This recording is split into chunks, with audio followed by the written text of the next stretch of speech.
Bonjour et bienvenue à notre formation. Donc, en octobre, nous étudions ici dans l'église baptiste de la Côte Basque, Sud-Hollande, la lettre de Paul aux Colossiens. Et aujourd'hui, je voudrais commencer le chapitre 3. Si vous voulez nous suivre, vous pouvez aller sur la playlist de notre chaîne YouTube et vous allez trouver donc le chapitre 1 et le chapitre 2 de Colossiens. Et aujourd'hui, nous commençons le chapitre 3. Et je voudrais lire du verset 1 au verset 8. C'est donc que vous êtes ressuscités avec Christ, cherchez les choses d'en haut, où Christ est assis à la droite de Dieu. Attachez-vous aux choses d'en haut et non à celles qui sont sur la terre, car vous êtes morts et votre vie est cachée avec Christ en Dieu. Quand Christ, votre vie, paraîtra, alors vous paraîtrez aussi avec lui dans la gloire. Faites donc mourir ce qui est dans vos membres, ce que dans vos membres est terrestre, la débauche, l'impureté, les passions, les mauvais désirs et la cupidité qui est une idolâtrie. C'est à cause de ces choses que la colère de Dieu vient sur les fils de la rébellion.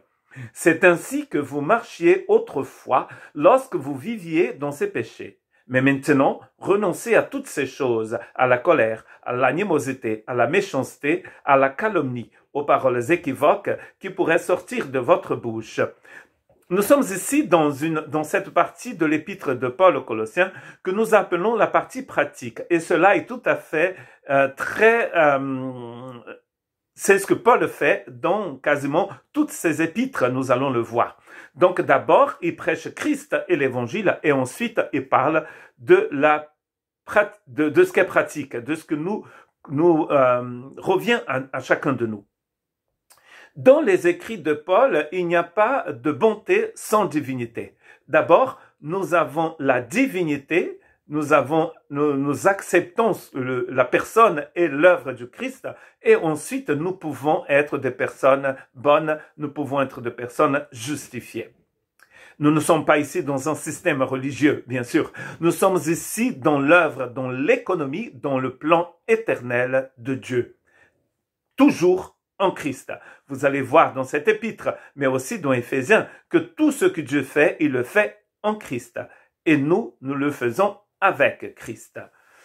Ça, c'est très important. Donc, dans cette partie pratique, il y a plusieurs étapes. La première étape, c'est Christ et nous, ce que nous allons commencer aujourd'hui. Ensuite, nous et le Christ. Ensuite, nous et l'église locale, nous et la famille, le chrétien et le travail, et le chrétien et les autres. Donc, le chrétien et le Christ, le chrétien et l'église locale, le chrétien et la famille, le travail et les autres. Et nous allons donc commencer à parler du chrétien et le Christ. Donc, sans la relation avec le Christ, les autres relations ne peuvent pas marcher. C'est ce que nous allons voir. Je veux vous donner deux exemples de deux lettres de Paul où, après la partie dogmatique, après l'enseignement, il va parler de la pratique. Donc, le premier exemple se trouve dans Romains chapitre 12, verset 1. Je vous exhorte donc, frères, par les compassions de Dieu, à offrir vos corps comme un sacrifice vivant, saint, agréable à Dieu, ce que sera de votre part un culte raisonnable. Donc, Romains chapitre 12, c'est l'équivalent de Colossiens chapitre 1, verset 1. Si donc vous êtes ressuscités, cherchez donc les choses d'en haut. Et aussi, nous pouvons comparer Romains 12, 1, Colossiens 3, 1 à Éphésiens 4, 1. Je vous exhorte donc, qui d'ailleurs commence de la même manière que Romains 12, 1. Je vous exhorte donc, moi le prisonnier dans le Seigneur, à marcher d'une manière digne de la vocation qui vous a été adressée. Après avoir expliqué cette vocation dans le chapitre 1, 2 et 3 d'Éphésiens, dans le chapitre 4, Paul va donc exhorter les gens à mettre cela en pratique. Et donc ici, dans Colossiens chapitre 3, verset 1, la première chose en ce qui concerne le chrétien et le Christ, c'est qu'il doit chercher les choses d'en haut. Il doit chercher les choses d'en haut. Donc, je relis le verset 3, si donc vous êtes ressuscités. Il commence comme ça. Nous avons vu dans la lettre de Paul aux Colossiens que le chrétien, il est mort aussi avec le Christ, comme dans Éphésiens chapitre 2, mort en Christ pour pouvoir ressusciter en Christ. Quand Christ meurt, il tue avec lui le mal, le péché, les dominations et les autorités, mais aussi toi. Pour que tu puisses ressusciter, il faut mourir. Tu ne peux pas ressusciter si tu ne meurs pas. Une autre chose que nous avons vu dans Colossiens 1 et 2, c'est que ce que nous appelons ici la foi au Christ n'est pas un système religieux, mais c'est une œuvre divine, une opera Dio. C'est une œuvre de Dieu, en Christ, pour nous. Et donc, si vous êtes ressuscité, et il est en train de dire à ces chrétiens de Colosse, vous êtes déjà ressuscités en Christ. Donc, qu'allez-vous faire maintenant que vous êtes ressuscités en Christ? Donc, la première chose ici, c'est qu'ils doivent chercher les choses d'en haut. Ensuite, ils doivent penser à ces choses d'en haut. Après, ils doivent faire mourir ce qui est sur la terre et se dépouiller de tout ce qui appartient à la chair. Mais aujourd'hui, nous allons voir que cette partie, chercher les choses d'en haut. Qu'est-ce que ça veut dire de chercher les choses d'en haut? Nous pouvons regarder un peu partout et voir, par exemple, comme dans 1 Corinthiens 1, 22, Paul dit ceci, les Juifs demandent des miracles et les Grecs cherchent la sagesse. Et ensuite, il va dire, mais nous prêchons le Christ crucifié. Chercher les choses d'en haut, c'est de se concentrer, de baser toute sa vie sur l'enseignement et la personne du Christ. Peut-être on devait mettre dans l'autre sens, sur la personne du Christ et son enseignement. Nous savons très bien, en lisant Romains, que l'Évangile parle de Jésus-Christ, fils de Dieu, fils de David. Et donc nous devons le chercher. C'est pas chercher parce que nous ne l'avons pas encore retrouvé.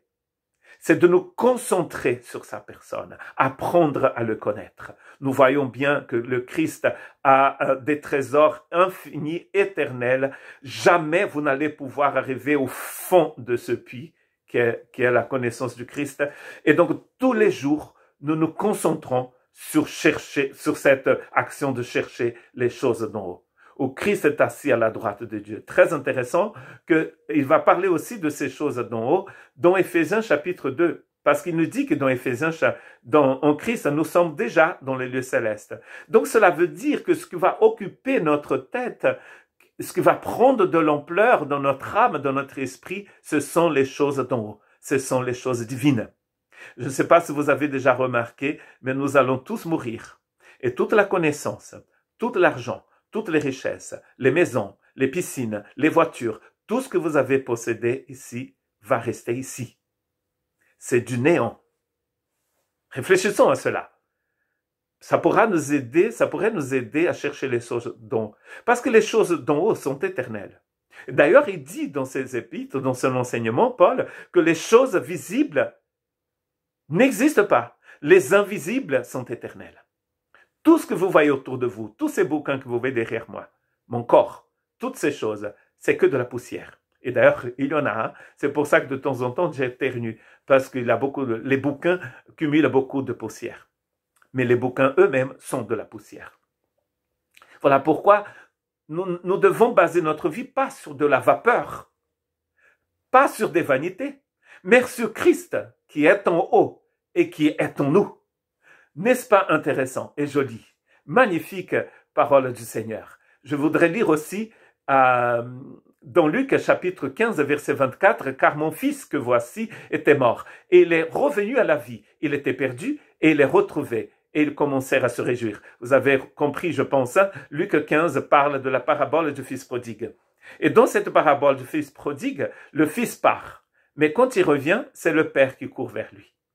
Dieu nous a réconciliés en Christ. C'est Dieu qui est venu vers nous. Et maintenant, il a ouvert la porte pour que vous puissiez commencer à vous réjouir avec lui.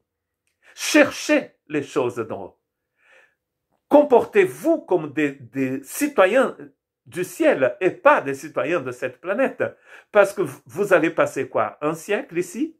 Maximum. Très peu de gens vivent. Peut-être la reine d'Angleterre, parce qu'on dit que la reine d'Angleterre était là même avant Adam et Ève, mais vous n'allez pas vivre plus d'un siècle. Et un siècle comparé à l'éternité, c'est rien. Et pourtant, nous nous concentrons de corps et âme à chercher les choses d'en bas. Quand Dieu nous interpelle, nous encourage, nous exhorte à chercher les choses d'en haut. Très important. Pourquoi est-ce que nous perdons autant de temps? Pourquoi est-ce que je perds du temps avec des choses qui sont passagères? C'est dommage. Et donc aujourd'hui, dans cette première partie du chapitre 3, le Saint-Esprit nous encourage à chercher les choses d'en-haut. Pourquoi? Parce que nous étions morts, mais maintenant, Dieu nous a ressuscités en Christ et nous a placés dans les lieux célestes. Nous sommes en Christ Jésus. Voilà pourquoi nous devons chercher les choses d'en haut, méditer dans la parole, écouter ces messages, les partager, prier les uns pour les autres, fermer notre bouche et ne pas dire de bêtises. Car toutes ces bêtises nous font ralentir dans la recherche du Christ, dans la connaissance du Christ. Que Dieu ait pitié de nous.